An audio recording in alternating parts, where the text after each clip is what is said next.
एक छोटा सा गांव, कच्चे रास्ते, साधारण परिवार और एक ऐसा बालक जिसके पास न धन न कोई बड़ा पद, लेकिन उसके पास था विश्वास।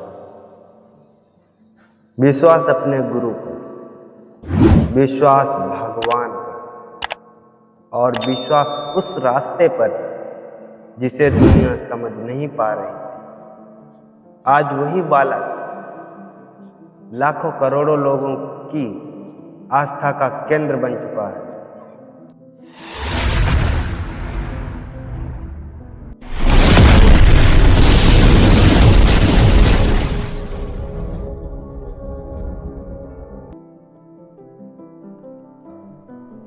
यह कहानी है बागेश्वर धाम के पीठाधीश्वर परम पूज्य धीरेंद्र कृष्ण शास्त्री की।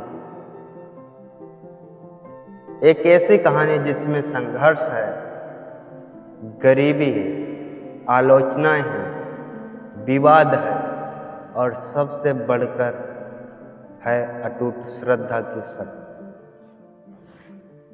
जन्म और बचपन मध्य प्रदेश के छतरपुर जिले के गढ़ा गांव में एक साधारण परिवार में जन्मे धीरेंद्र कृष्ण शास्त्री का बचपन किसी राजकुमार जैसा नहीं था। परिवार आर्थिक रूप से बहुत संपन्न नहीं था।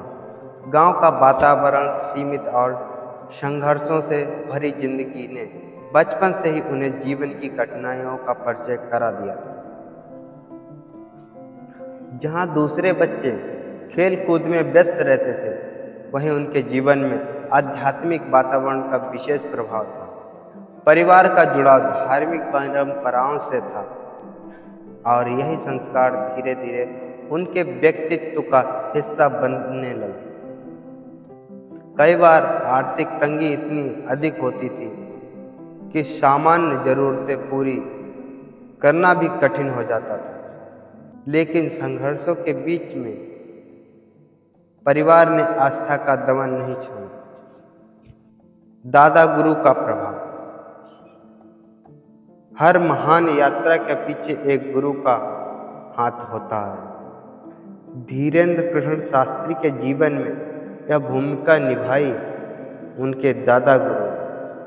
बचपन से ही उन्हें धार्मिक कथाएं सुनाने और मंदिर में समय बिताने का अवसर मिला। दादा गुरु के सानिध्य में उन्होंने भक्ति, साधना और सेवा का महत्व सीखा। कहा जाता है कि यहीं से उनके जीवन की दिशा बदलनी शुरू हुई।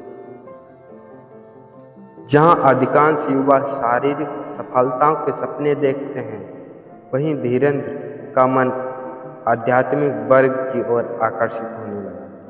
गुरु की शिक्षाओं ने उनके भीतर आत्मविश्वास और सेवा का भाव जगाया। यही वह समय था जब उन्होंने यह समझना शुरू किया कि जीवन का उद्देश्य केवल स्वयं के लिए जीना नहीं, बल्कि समाज के लिए भी कुछ करना है। गरीबी और संघर्ष। सफलता की चमक देखकर लोग अक्सर संघर्षों को भूल जाते हैं, लेकिन हर सफलता के पीछे अनगिनत कठिन रास्ते छुपी होती हैं। कृष्ण शास्त्री का जीवन भी इससे अलग नहीं था। वो भी किसी चुनौती और किसी असफलता का शिकार हुए थे। आर्थिक चुनौतियां लगातार सामने आई थी, संसाधनों की कमी थी, लेकिन उन्होंने कभी परिस्थितियों को अपनी कमजोरी नहीं बनने दी। जब दूसरे लोग सुविधाओं की तलाश कर रहे थे, तब वे साधना और सेवा के रास्ते पर धीरे धीरे आगे बढ़ रहे थे। कई बार लोगों ने उनका मजाक उड़ाया, कई लोगों ने उनकी बातों को गंभीरता से नहीं लिया, लेकिन उन्होंने हार नहीं मानी, क्योंकि उन्हें अपने मार्ग पर विश्वास था और शायद यही विश्वास आगे चलकर उनकी सबसे बड़ी ताकत बना। बागेश्वर धाम की पहचान। समय बीतता गया, धीरे धीरे लोगों का ध्यान बागेश्वर धाम की ओर आगे जाने लगा। बागेश्वर धाम पहले एक स्थानीय धार्मिक स्थल के रूप में जाना जाता था, लेकिन समय के साथ साथ यहाँ आने वाले श्रद्धालुओं की संख्या बढ़ने लगी। लोग दूर दूर से आने लगे। किसी को आध्यात्मिक शांति चाहिए थी, किसी को प्रेरणा, किसी को जीवन की समस्याओं का समाधान खोजने की आशा थी। सोशल मीडिया और इंटरनेट के युग में बागेश्वर धाम की चर्चा तेजी से फैलने लगी और देखते ही देखते यह नाम पूरे देश में प्रसिद्ध हो गया। लोकप्रियता का विस्फोट। एक समय ऐसा आया जब धीरेन्द्र कृष्ण शास्त्री के कार्यक्रमों में हजारों नहीं बल्कि लाखों लोग पहुंचने लगे। उनकी कथाएं, उनके प्रवचन और उनके कार्यक्रम सोशल मीडिया पर वायरल होने लगे। देश के अलग अलग राज्यों में आयोजन होने लगे। लोग उनके विचारों को सुनने के लिए घंटों इंतजार करने लगे। यूट्यूब पर उनके वीडियो करोड़ों बार देखे जाने लगे। अब यह केवल एक स्थानीय धार्मिक व्यक्तित्व की कहानी नहीं रही थी। अब यह केवल एक स्थानीय धार्मिक व्यक्तित्व की कहानी नहीं रही थी, यह राष्ट्रीय स्तर पर चर्चा का विषय बन चुकी थी। विवाद और चुनौतियाँ। जहाँ लोकप्रियता होती है वहाँ प्रश्न भी होते हैं, और जहाँ लाखों लोग जुड़ते हैं वहाँ आलोचना भी होती है। धीरेन्द्र कृष्ण शास्त्री के जीवन में भी कई विवाद और सार्वजनिक बहसें सामने आई।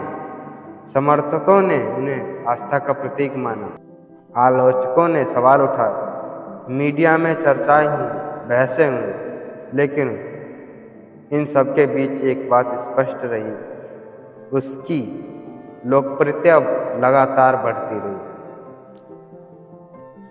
उनकी लोकप्रियता लगातार बढ़ती रही। किसी भी बड़े सार्वजनिक व्यक्तित्व की तरह उन्हें भी प्रशंसा और आलोचना दोनों का सामना करना पड़ा।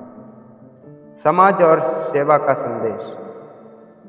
धीरेन्द्र कृष्ण शास्त्री अपने प्रवचनों में अक्सर सनातन संस्कृति, परिवार, नैतिकता और समाज सेवा पर जोर देते हैं। उनके मंचों से शिक्षा, सेवा, सामाजिक एकता की बातें ही सुनाई देती हैं। उनका कहना है कि व्यक्ति को अपने धर्म, संस्कृति और मूल्यों से जुड़ा रहना चाहिए। यही संदेश लाखों लोगों तक पहुंचा रहा है। एक छोटे से गांव का बालक जिसने संघर्ष देखा, गरीबी देखी, उपहास सहा, लेकिन अपने विश्वास को कभी टूटने नहीं दिया। आज वह लाखों लोगों के लिए प्रेरणा का स्रोत है। यह कहानी केवल धीरेन्द्र कृष्ण शास्त्री की नहीं, यह कहानी उस विश्वास की है जो कठिन परिस्थितियों में भी इंसान को आगे बढ़ाता है। यह कहानी उस साहस की है जो असंभव दिखने वाले सपनों को सच करा सकता है। और यह कहानी हमें याद दिलाती है कि अगर इरादे मजबूत हों तो छोटी शुरुआत भी एक बड़ा इतिहास लिख सकती है। जय बागेश्वर धाम, जय बालाजी, जय सनातन। दोस्तों, अगर आपको यह वीडियो पसंद आई है तो हमारे चैनल को सब्सक्राइब करें, वीडियो को लाइक करें और कमेंट में ज़रूर लिखें जय बागेश्वर धाम, और अन्य लोगों को शेयर ज़रूर करें। मिलते हैं एक नई वीडियो में। धन्यवाद।